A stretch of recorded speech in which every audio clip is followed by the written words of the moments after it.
হয়ে নামাজে দাঁড়াইছে। এই জন্য বতরে নামাজি যারা আছেন, বতরে নামাজি তারা বুঝে যাবেন, সপ্তাহে যারা নামাজ পড়তে যান তারা আল্লাহর ভয়ে যান না, তারা মানুষের ভয়ে যান। মানুষের ডরে যান যে মানুষে কি কবে।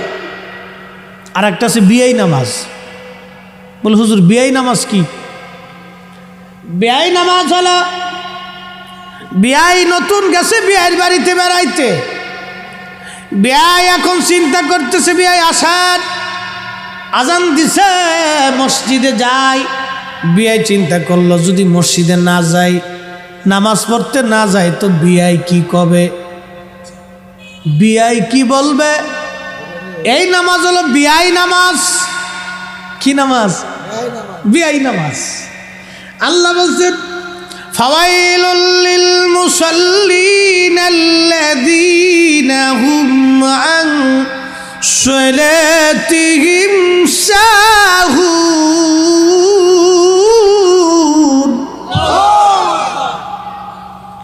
আল্লাহ বললেন দুর্ভাগা কপাল পোড়া সে নামাজি যে মানুষ দেখানোর জন্য নামাজ পড়ে, মানুষকে খুশি করার জন্য নামাজ পড়ে। বাজান খুব মনোযোগ দিয়েন, মানুষ খুশি করার জন্য যারা নামাজ পড়ে এরা কপাল পোড়া নামাজি। কপাল পোড়া নামাজও পড়বে কপালও পড়বে, নামাজও পড়বে কপালও পড়বে। আরে সলাৎ যদি সলাতের মতো না হয় তাহলে আমাদের জীবন জিন্দিগি সফল কাম হবে না। কেবল সফল কাম হওয়ার জন্য 2 নম্বর ধারায় আসছি, নামাজ সলাৎ সলাৎ সলাৎ সলাৎ।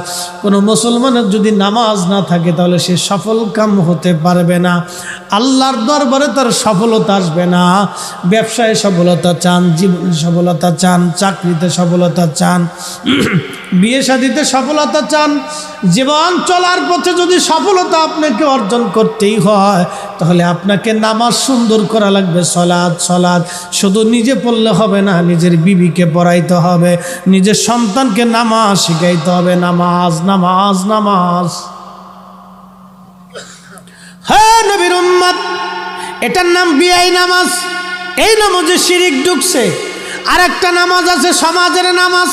বলে হুজুর সমাজের নামাজ কি? সমাজের নামাজ হলো এক জায়গায় শালিক মীমাংসায় বসছে, এখন সবাই নামাজে যায়। যদি চেয়ারম্যান মেম্বার সাহেব যারা আছেন অথবা অন্য বিচারক যারা আছেন এবং অথবা সাধারণ লোক যারা আছেন নামাজ কালাম সাধারণত পড়ে না, এরা চিন্তা করলে এখন যদি মসজিদে নামাজে না যায় তাহলে সমাজের মানুষ কি বলবে, সমাজ কি বলবে। এটার হলো সমাজ নামাজ, সামাজিক নামাজ। এই নামাজের 4 পয়সা মূল্য নাই। এই নামাজের মধ্যে শিরিক ঢুকেছে, শিরিক শিরিক শিরিক। এই নামাজ আল্লাহর ভয়ে হয় নাই, এই নামাজ মানুষের ভয়ে হয়েছে। যখন নামাজ মানুষের ভয়ে হয়েছে তখন আর নামাজের জায়গা থাকে না, এই নামাজে শিরিক ঢুকছে। এ বুঝে যাবেন সলাতের ভিতরে শিরিক আছে। আল্লাহ যে বলছেন যে তুমি নামাজ প্রতিষ্ঠিত করো, তোমাকে আমি আল্লাহর কাছে সফল কাম হতে হলে 2 নম্বরে নামাজে আসতেই হবে। তো পারফেক্ট নামাজ। এক মুসল্লি ইমাম সাহেব 3 রাকাত পড়িয়ে সালাম ফিরিয়ে ফেলেছি। তো অনেক সময় ভুল হতেই পারে, আমাদেরও হয়। তো ইমাম সাহেব জিজ্ঞেস করতেছি মুসল্লিন ইকরাম, আজকে মনে হচ্ছে নামাজটা কেমন কেমন লাগে। এই আচ্ছা আসো।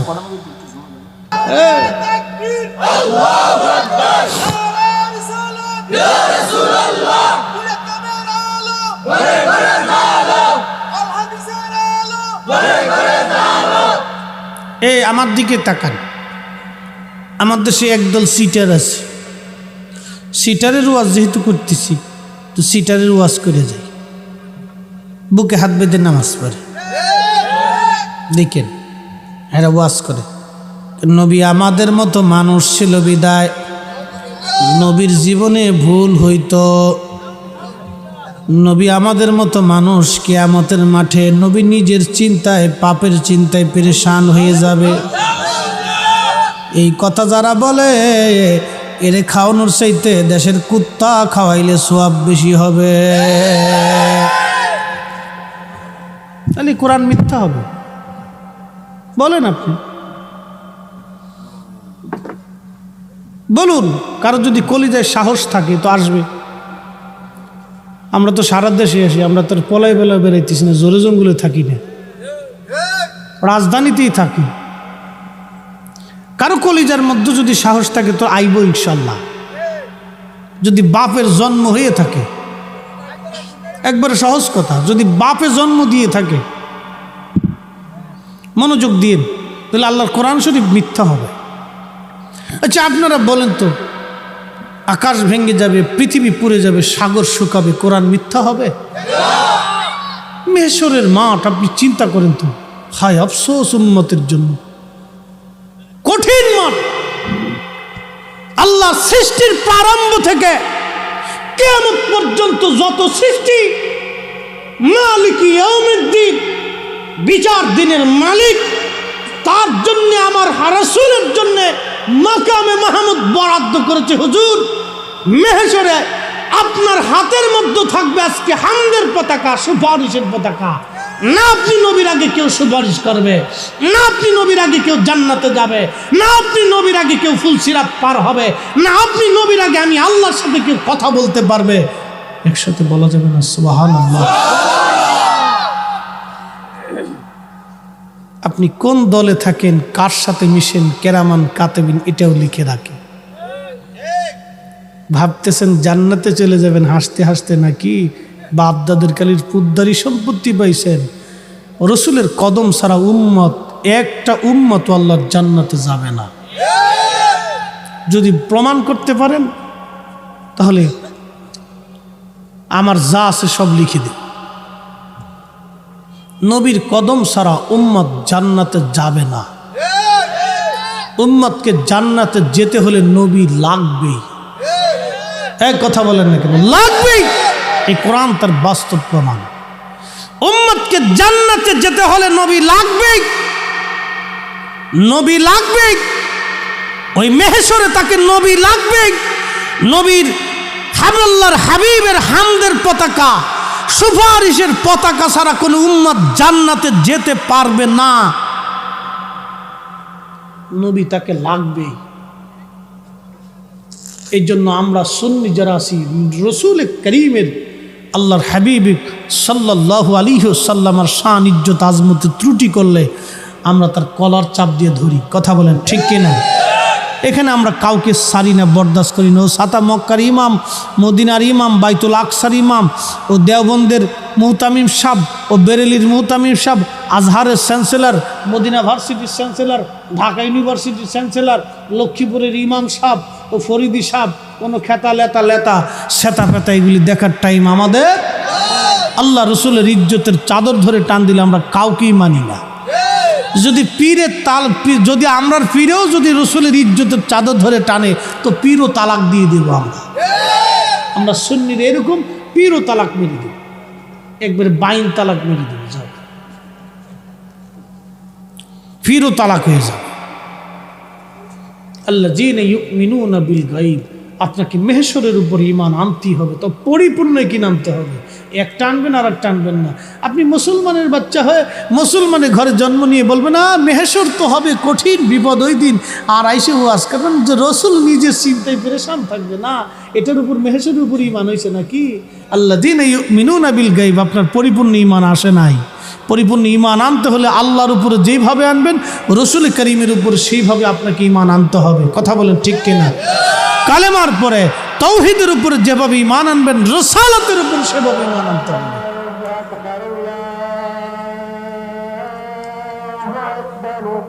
আমরা বসি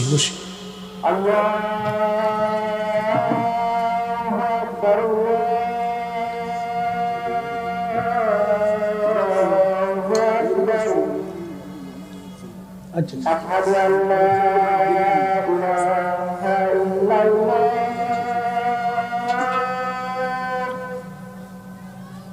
আশহাদু আল্লা ইলাহা ইল্লাল্লাহ,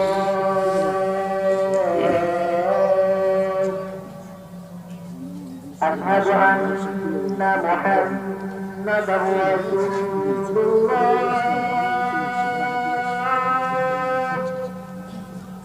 أشهد أن محمدا رسول الله صلى الله عليه وسلم.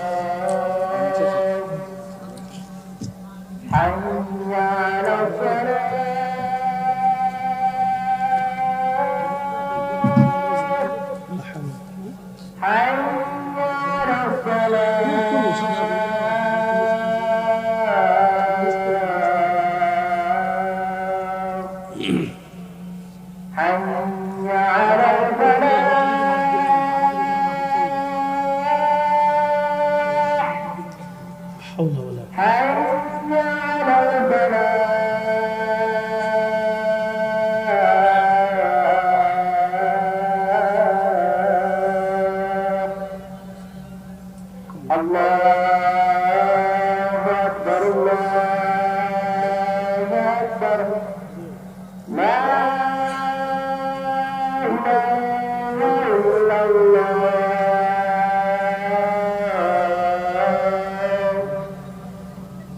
لا حول اللهم صل على سيدنا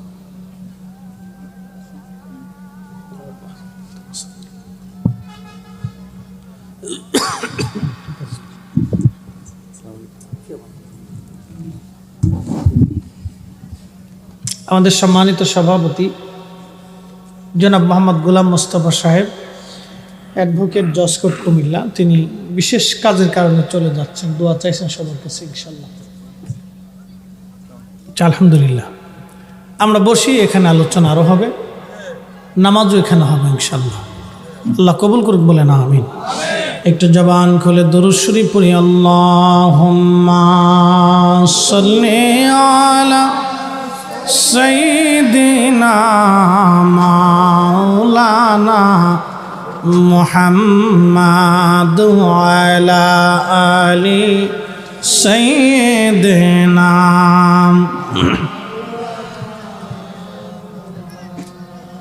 জিন্দেগি তোর যাইরে ফাঁকি দিয়া রে সোনার আদম, জিন্দেগি তোর যাই ফাঁকি দিয়া। ও আদম রে